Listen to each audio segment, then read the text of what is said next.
하나님 말씀은 사사기 3장 1절에서 4절까지입니다. 다 같이 읽겠습니다.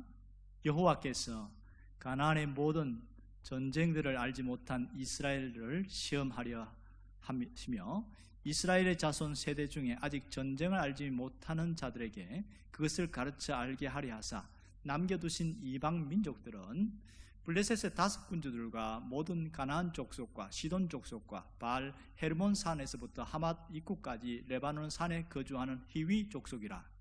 남겨두신 이 이방 민족들로 이스라엘을 시험하사 여호와께서 모세를 통하여 그들의 조상들에게 이르신 명령들을 순종하는지 알고자 하셨더라. 아멘. 요수아가 죽은 이후에 이스라엘 왕이 나타나기 전까지의 시대가 사사시대입니다. 이 사사시대는 참 암울한 시대다 이렇게 알고 있는데, 이때에 쓰임받은 12명의 사사들이 나옵니다. 이들은 특별한 사람들은 아니었는데 하나님께 부름받고 또 헌신했던 사람들 중에 하나입니다. 그래서 쓰임받은 12명의 사사, 첫 번째가 온니엘이고 마지막 3, 4기에 나오는 사사가 삼손입니다. 이 사사를 중심으로 앞으로 설교를 하려고 합니다. 오늘은 이 사사기에 대한 의문점을 풀어보고자 하는데요, 사사기가 도대체 무슨 책인가, 또 사사시대는 그 시대가 어떻게 이루어지고 있는가, 왜 꼭 사사들이 등장해야만 하는가, 이 세 가지 문제지요. 자, 사사기는 평범한 신앙인들 중에서 하나님께 부름받아서 어떤 일을 했는가 하는 그 사람들에 대한 이야기로 이어지고 있습니다. 결국 사사시대라는 건 뭐냐면 가나안을 정착한 이후에 다음 세대, 이런 사람들인데 그 다음 세대들이 겪는 350년간의 기간에 그 있던 스토리들을, 이 내용을 갖고 있습니다. 이 사사들이 등장한 배경은 이렇습니다. 오늘 3장 1절에서 6절까지 말씀을 보면 그 배경이 잘 나와 있는데, 딱 한마디로 줄이면 가나안 전쟁을 알지 못하는 세대, 이것이 이 당시 사람들의 사사가 등장한 배경입니다. 가나안 전쟁을 알지 못했다는 것은 실제로 그들이 직접적으로 가나안과 전쟁을 하지 않았다는 얘기도 있고, 이면에 뭐냐면 자신들이 이 가나안 땅에 와서, 선조들이 와서 세운 이 땅에서 어떤 삶을 살아야 되고 어떤 나라를 세워야 되는지에 대해서 그 어떤 분별력이 없는 그런 사람들, 이런 뜻입니다. 결국은 갈 길을 알지 못하는 세대, 갈팡질팡하는 세대, 이렇게 알 수 있겠지요. 자, 이들이 하나님 대신에 누구를 섬겼는지 아세요? 그들은 눈에 보이는 하나님이라고 섬겼는데 그것이 바알이었어요. 이게 문제입니다.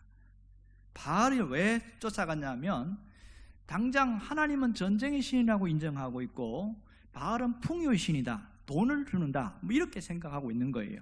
그러다 보니까 농사를 지어야 되니까 바알을 숭배하게 되어졌어요. 이게 가장 큰 문제가 되겠지요. 결국은 거기서부터 파생되어져서 지금 이스라엘 백성들과 지금 여기에 가나안 족속들이 분리되어 있었는데, 이제는 뒤섞이는 작업이 일어나는데, 남자들이 이 가나안 족속도 여자를 데려와서 결혼을 하고, 또 이 여자들이 가나안 남자들과 결혼하고, 이렇게 살아가요. 그 당시는 그냥 사는 게 아니고 사는 것 자체가 신을 섬기는 것과 연관성이 있습니다. 그러다 보니까 가치관의 혼돈이 일어나고 거룩한 나라를 세워야 되는 이스라엘 백성들이 세속에 물들어서 타락한 세상의 나라를 만들어 나가고 있는, 이것이 고통이었습니다. 여기서 그들이 그러면 그렇게 했을 때에 아무 문제가 없냐? 그 다음부터 이어지는 압제와 고통과 아픔, 그 다음 그 노예 생활, 이런 것들이 계속 반복되고 있는 것이 사사시대입니다. 결국은 유혹과 싸우고 적과 싸우라고 했더니 오히려 동화되어 버리고 적과 하나 되어 버린 것이 사사시대다, 이렇게 이야기합니다. 오늘 이 사사기시기에 나오는 얘기 중에서 반복되는 단어가 나오는데, 또, 다시, 이런 단어가 계속 반복되고 있습니다. 자, 3장 12절에 보면 이스라엘 자손이 또 여호와의 목전에서 악을 행하니라, 이렇게 말했어요. 또 4장 1절에 보면 에훗이 죽으니 이스라엘 자손이 또 여호와의 악전에서 악을 행하며, 그 다음에 6장 1절에도 이렇게 나옵니다. 이스라엘 자손이 또 여호와의 목전에 악을 행하였으므로.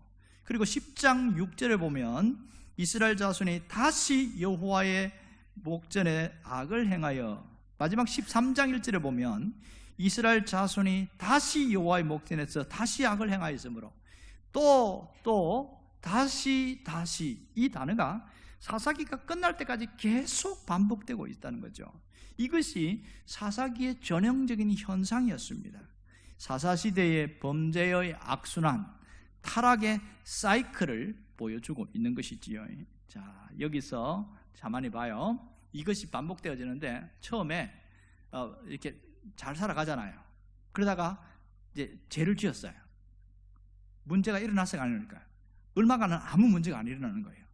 그러다가 갑자기 어려워져요. 병에 걸리고 또 막 외국에 있는 막 나라들의 침입에 들어오고 그러면서 빼앗기고 노예 생활하고 이게 시작이에요. 그러니까 도저히 못 살겠으니까 이제는 뭐합니까? 하나님 제발 좀 살려주세요. 가만히 보니까 좀 거기에서 정신 차린 사람들 중에 우리가 죄를 지어서 그렇다 하면서 회개하기 시작하니까 그 다음 너도 나도 같이 회개하기 시작하고 그 회개가 쫙 전체가 퍼지고 나니까 그때서 하나님 누굴 보내냐면 사사를 보내는 거예요. 사사를 보내서 그 압박하고 있는 노예하고 있는 그 외국들을 쳐내는 물리치는 일을 했어요. 그러면 물러갔잖아요. 그 다음에는 사사들이 통치를 하는데 하나님의 말씀을 가지고 가르쳐 나가요. 이럴 때 이제 구원이 나타나죠. 그리고 나서 사사가 죽을 때까지 태평세월이 이어집니다.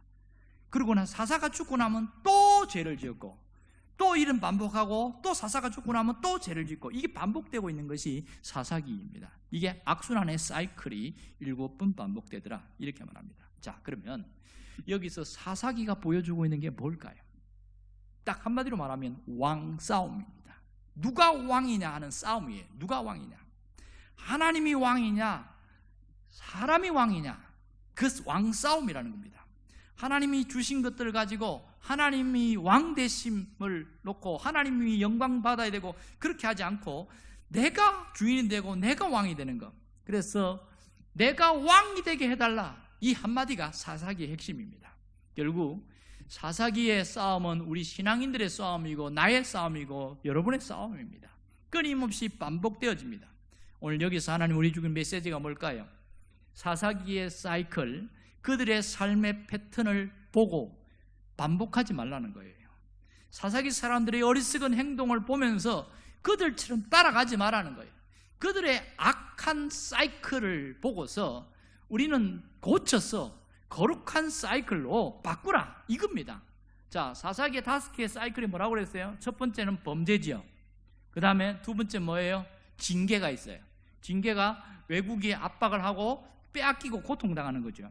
그 다음 세 번째는 회개입니다. 회개하게 될 때에 이것이 어느 정도 회개하고 나서 한참 동안 회개 운동이 일어나고 나면 그 다음에 뭐냐면 구원, 사사를 통한 구원.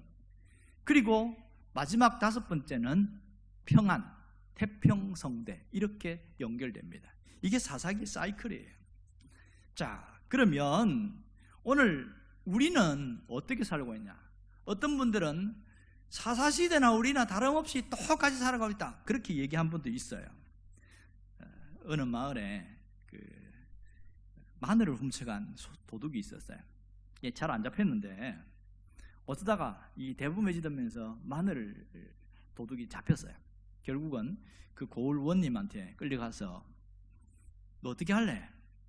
금 한 냥 벌금을 낼래?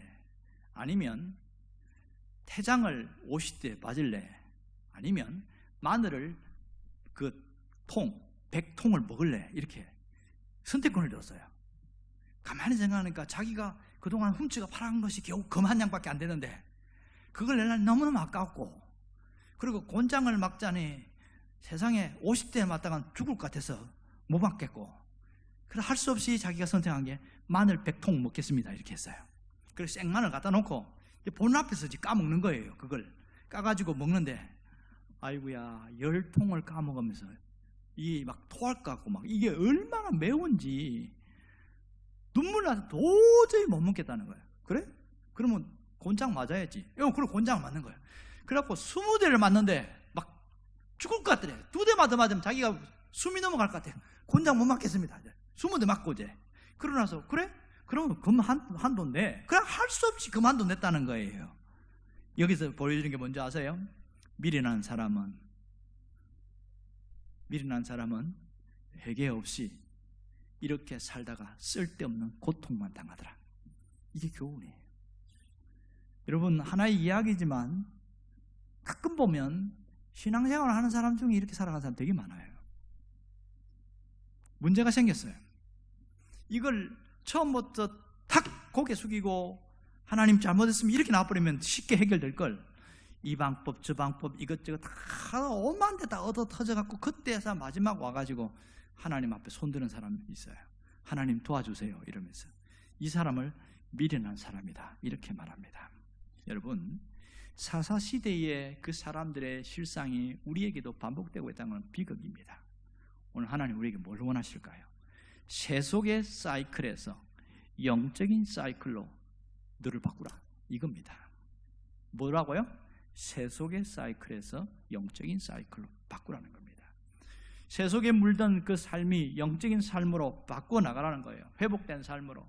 그래서 세상에 살지만은 세상에 빌붙어가는 삶이 아니라 세상에 끌려가는 그런 삶이 아닌 하나님의 사람으로서 세상에서 뛰어넘는 자로서 살아가는 것, 거슬러서 올라가는 그런 자로 가는 거지요. 여러분, 이 세속의 사이클이 뭡니까? 오늘 사사기 잘 보여주고 있지요? 타락이에요. 그런데 심각한 어려움이 왔어요. 그랬더니 내가 잘못했구나, 하나님 도와주세요 라고 했어요. 그랬더니 정말 하나님이 도와주셨어요. 회복의 역사가 일어났단 말이에요. 그리고 나서 다시 평안해졌어요. 그러다가 또 타락해. 이게 사사기 사이클이에요. 거룩한 사이클이 뭔지 압니까? 말씀을 붙들고 예배의 자리에 나왔어요. 그랬더니 내 삶에서 하나님이 왕 되심을 인정하기 시작하는 거예요. 그랬더니 하나님이 내 삶을 점점 회복시켜 나가고 마지막에는 그 회복된 걸 통하여 하나님께 영광 돌리는 것, 이게 거룩한 사이클입니다. 여러분이 어떤 삶을 살기를 원하십니까? 오늘 주님은 우리에게 네가 살아온 희석된 삶을 정리해라고 합니다. 세속적인 사이클을 반복하지 말라는 거예요. 이제는 아는 데서 그치지 말고 거룩한 사이클로 네 삶의 패턴을 바꾸어 나가라는 거예요. 이게 주님의 메시지입니다. 여러분의 이런 삶의 변화가 있기를 원합니다. 죄와 가까이 하는 이 악의 사이클에서 빨리 벗어나는 것이 대단히 중요하고, 성령을 통해서 거룩한 사이클로 우리가 회복되어지는 게 너무너무 중요합니다. 그래야 내가 삽니다. 그래야 우리가 회복됩니다. 이것을 조직신학에서는 성화다 이렇게 말합니다. 성화의 삶이다 이렇게 말해요. 하나님은 우리가 하나님과 멀어지기를 원치 않아요. 나를 통해서 하나님 영광 받기를 원하세요. 최종적인 부분이죠. 그러나 그 과정 속에, 하나님이 영광 받으시는 과정 속에 뭐가 있어요? 회복이라는 게 있단 말이에요. 여러분의 영혼이 회복되고 여러분의 삶이 회복되는 은혜의 삶이 이어지길 주의 이름으로 축원합니다. 기도하겠습니다. 살아계신 아버지 하나님, 오늘 우리의 삶 가운데 하나님의 역사하심이 있기를 원합니다. 사사기에 나오는 이 세속의 사이클에서 이제 우리는 영적인 사이클로 우리의 삶을 바꾸어 나가게 하여 주시옵소서. 예수님의 이름으로 기도합니다. 아멘.